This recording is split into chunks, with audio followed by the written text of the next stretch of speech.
Thanks for checking out this video. Don't forget, like and subscribe.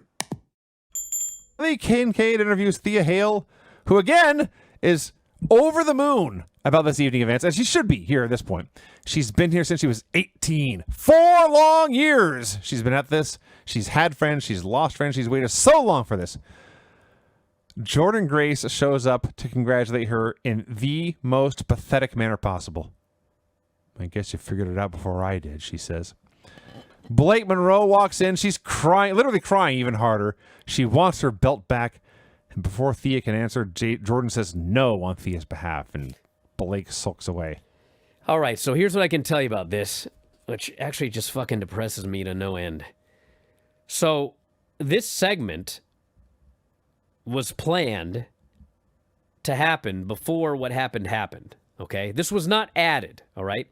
Now, obviously, because of what happened, it got changed.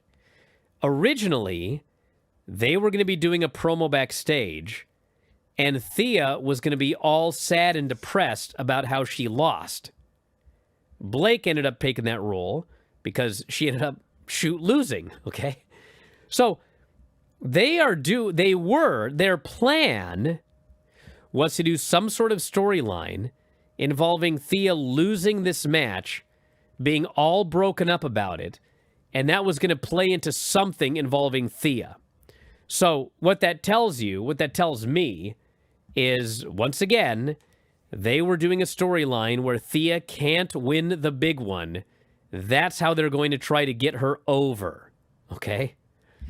By a fucking accident, she won the title, and she got fucking crazy over. So, like, how does nobody see this? How does nobody see this? If you want to get someone over, the way to do it is for them to win. Like, now it's not even like hypothetical. We saw it in front of our own eyes. They were going to try to get her over with a storyline where she couldn't win. We're like going to get into her more or whatever. But it got fucked up and she actually won on accident and fucking got over. And they don't even recognize what happened. We're going to go back to having to beat her, and they're going to go back to whatever their plan was to get her over, even though she's over now because she fucking won. I'm just depressed. I just can't take it. Open your fucking eyes, people, and see what's fucking happening. Quit relying on your theories or what you think should happen, or what you think you learned in 2014 with Bryan Danielson. Open your fucking eyes and look at what happened when Thea actually won a big one.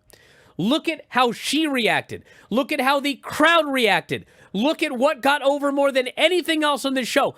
Open your fucking eyes and, like, see reality instead of, like, some reality you're making up in your mind, which isn't actually reality. God. We join the women's locker room in progress. First of all, Nikita Lyons is just in the background posing for her own enjoyment. Like, she's taking photos, but no one's actually taking pictures of her. Izzy walks through the room on her phone. She's talking to Sean Spears. He can't find Nico. As he says, it's Tatum. I think she found a doll. I don't even know. Lola starts running her mouth. She feels bad for Nico and Spears. That's what Izzy did to Tatum. Kalani Jordan, having lost the Knockouts title, has decided to reclaim her spot in the NXT locker room. And she's putting all her gear back where it goes. And she goes into it with Lola.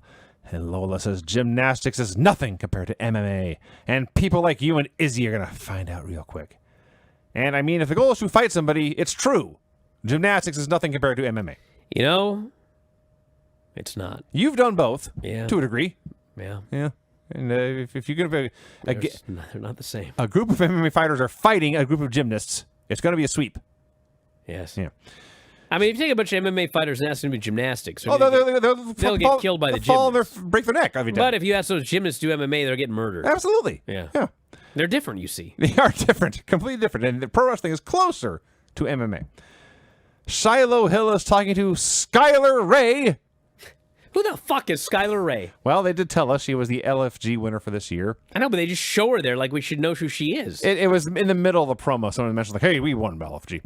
Anyway, he's talking about his win over Lexus. Stax and Ariana say Moose has ruined everything. They're going back and forth about whatever. Skylar says, you should try couples therapy. And Stax has gotten to, so he challenges the two of them to a mixed tag match for next week. I wrote her last week. Doesn't make any sense. Dark State storms through the room. They're giving Dion a pep talk for the main event. Are you one of those youngsters today who listens to Spotify? I don't even know what it is. But I do know this. All of our podcasts are available at Spotify. You can head up right now and sign up. The easiest way to do so, f4wonline.com/Spotify. And for just $9.99 per month, you can listen to 84 podcasts on any given month. 84! 2 to 3 podcasts every single day covering pro wrestling and mixed martial arts. And if you think about $9.99 per month, that's just pennies per day. So check it out today on Spotify. That's f4wonline.com/Spotify. f4wonline.com/Spotify.